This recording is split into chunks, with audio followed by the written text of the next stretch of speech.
Today I'd like to disenchant the myth that karate and martial arts started in Japan. A common misconception today is that everyone believes that karate is a Japanese art and so it must have started there. That is incorrect. Karate actually, believe it or not, started in India. There's a man named Bodhidharma. Bodhidharma was a prince. As a prince, he was a member of the royal family. He was a warrior, and as a warrior, he was trained in the martial arts by the Indian military, and he was allowed to do this because he was a member of the royal family. As a monk, he decided, in lieu of retaining his princely rights, he would give up all of his worldly goods and instead created a religion called Zen Buddhism. With this religion in hand, he traveled across the border to China. Once in China, he traveled to the Forbidden City, which is where the Emperor of China resides. Now, the interesting thing about the Forbidden City is that only the most talented craftsmen and artisans are allowed to live there. It's a by invitation only deal. So Bodhidharma goes into the Forbidden City and requests that he be able to live there and teach his religion. The emperor in turn denies him and says, "You cannot live in my city, but you can go up into the mountains and teach your religion as you wish." So Bodhidharma journeyed into the mountains and he found the Shaolin monks.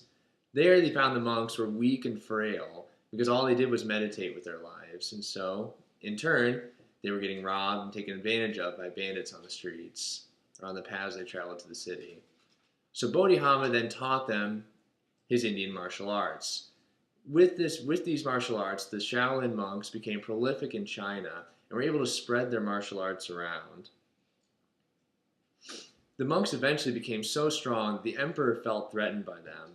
In this, he decided to go to the Shaolin temple and destroy it. He brought his armies and shattered the walls with his cannons, and the monks were dispersed all around China. Now, because of this, the Shaolin monks were forced to go to other countries. Right across the waters from China, there's an island called Okinawa. The monks traveled to Okinawa, where they were able to, again, teach their martial arts. But there was still a problem. In Okinawa, there were three kingdoms. There was an upper kingdom, a middle kingdom, and a lower kingdom. The three of them warred, and the middle kingdom won out. Because of this, they outlawed martial arts and all weapons because they didn't want another revolution. So martial arts was forced to be taught in secret.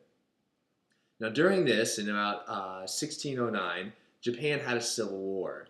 In this civil war, the shogun, or a military leader, took over where the emperor had previously ruled.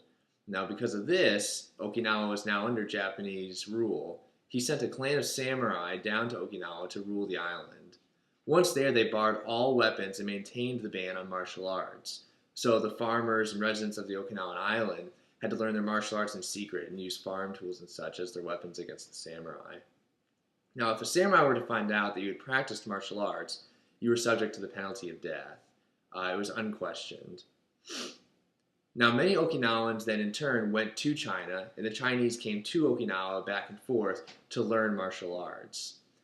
Once these martial arts were learned, the combination of Chinese martial arts and indigenous Okinawan martial arts came together to what forms modern-day karate.